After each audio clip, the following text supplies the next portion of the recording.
Hello friends, welcome to civil basics. நாம் எனக்கு இந்த வீடியோவில் வீட்டுடைய டாய்லெட் அண்ட் பாத்ரூம் ஏரியாவில் 7 அடி மட்டத்தில் சில இடங்களில் வந்து லாஃப்ட் ப்ரொவைட் பண்ணுற பார்த்துருப்போம். ஸோ இந்த மாதிரி லாஃப்ட் ப்ரொவைட் பண்ணலாமா வேண்டாமா, ஸோ இதில் இருக்கக்கூடிய அட்வான்டேஜஸ் என்ன, டிஸ்அட்வான்டேஜஸ் என்ன அப்படிங்கிறத பற்றி பார்க்கலாங்க. ஸோ வாங்க வீடியோக்குள்ளே போகலாம். பொதுவாக நம்முடைய பெட்ரூம் இருக்கக்கூடிய தேவையில்லாத பொருட்களை வைக்கிறதுக்காக பார்த்திங்கன்னா வந்து லாஃப்ட் வந்து ப்ரொவைட் பண்ணுவோம். ஸோ இந்த லாஃப்ட் பார்த்திங்கன்னா வந்து பெட்ரூமில் ஏதாவது ஒரு சைடோ அல்லது பார்த்திங்கன்னா எல் ஷேப்பில் வந்து 2 சைடு வந்து ப்ரொவைட் பண்ணுறது வழக்கம். இந்த மாதிரி பெட்ரூம் ஏரியாவில் லாஃப்ட் ப்ரொவைட் பண்ணதுக்கப்புறம் எக்ஸ்ட்ரா ஸ்பேஸ் வேணும் அப்படிங்கிறப்ப அடுத்து அட்ஜஸ்டாக இருக்கக்கூடிய பாத்ரூம் ஏரியா அல்லது டாய்லெட் ஏரியா வந்து நிறைய பேர் வந்து யூட்டிலைஸ் பண்ணுறாங்க.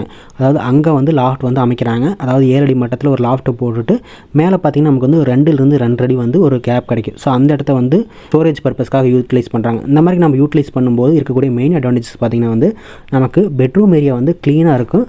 தேவையில்லாத பொருட்களை நம்ம வந்து கீழே வைக்கிறதுலாம் வந்து மேலேயே வச்சுக்கலாம். இந்த மாதிரி சின்ன சின்ன அட்வான்டேஜஸ் இருந்தாலும் நிறையா டிஸ்அட்வான்டேஜஸ் இருக்குது. ஸோ ஃபஸ்ட்டு டிஸ்அட்வான்டேஜஸ் பார்த்திங்கன்னா வந்து பாத்ரூமுடைய வால்யூம் வந்து குறைஞ்சிரும். அதாவது நமக்கு பாத்ரூம்ங்கிறது ஹாலு, பெட்ரூம் இதெல்லாம் கம்பேர் பண்ணுறப்போ ரொம்ப சின்ன போர்ஷன் தான். இதில் நாம் வந்து இன்னுமே ஹைட்டு குறைச்சிட்றோம் அப்படிங்கிறப்ப நமக்கு வந்து ரொம்ப கன்ஜஸ்டடாக இருக்குது, அதாவது ரொம்ப நெருக்கடியாக இருக்கிற மாதிரி இருக்கும். ஸோ இது ஒரு மெயின் டிஸ்அட்வான்டேஜஸ். ஸோ அடுத்த டிஸ்அட்வான்டேஜஸ் பார்த்திங்கன்னா நம்ம பாத்ரூமுடைய ஏரியா குறைக்கும்போது அதில் இருக்கக்கூடிய ஸ்மெல், அதாவது ஆர்டர் பார்த்திங்கன்னா நமக்கு டைரெக்டாக வந்து பெட்ரூமுக்குள்ளே வர மாதிரி இருக்கும். ஸோ இது ஒரு மெயின் டிஸ்அட்வான்டேஜஸாக இருக்குது.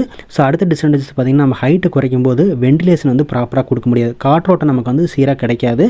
ஸோ ஒரு வென்டிலேட்டர் ப்ரொவைட் பண்ணாலும் நமக்கு வந்து நேச்சுரலாக கிடைக்கிற அளவுக்கு வந்து கிடைக்காது. ஸோ அடுத்து 4வது டிஸ்அட்வான்டேஜஸ் பார்த்திங்கன்னா வந்து லைட்டிங்குமே வந்து குறைஞ்சிரும். அதாவது வெளிச்சமே நமக்கு கிடைக்காது ப்ராப்பராக.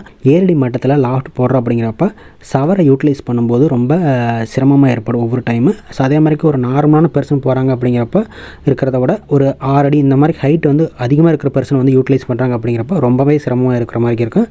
ஸோ அடுத்து அந்த சவருக்கு பக்கத்துலேயே நம்ம ஒரு ஹீட்டர் ஃபிக்ஸ் பண்ணுறோம் அப்படிங்கிறப்ப அந்த ஃபிக்ஸ் பண்ணுறதுக்கு ரொம்ப சிரமமாக இருக்குது. அதே மாதிரி கண்டினியூஸாக நம்ம யூஸ் பண்ணும்போது பார்த்திங்கன்னா ரொம்ப கன்ஜஸ்டடாக இருக்கிற மாதிரி இருக்கும். ஸோ ஓவராலாக பார்க்கும்போது பாத்ரூம் ஆர் டாய்லெட் ஏரியாவில் 7 அடி மட்டத்தில் லாஃப்ட் ப்ரொவைட் பண்ணுறத முடிஞ்ச வரைக்கும் அவாய்ட் பண்ணுறது நல்லதுங்க.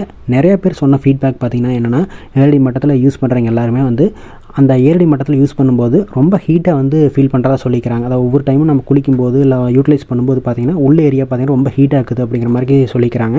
ஸோ அதனால் முடிஞ்ச வரைக்கும் நம்ம அவாய்ட் பண்ணுறது ரொம்ப நல்லதுங்க. சப்போஸ் எனக்கு கண்டிப்பாக வந்து ஒரு லாஃப்ட் வேணும் அப்படிங்கிறப்ப நம்ம மற்ற ஆல்டர்னேட் இடங்களை வந்து தேர்வு பண்ணுறது ரொம்ப முக்கியங்க.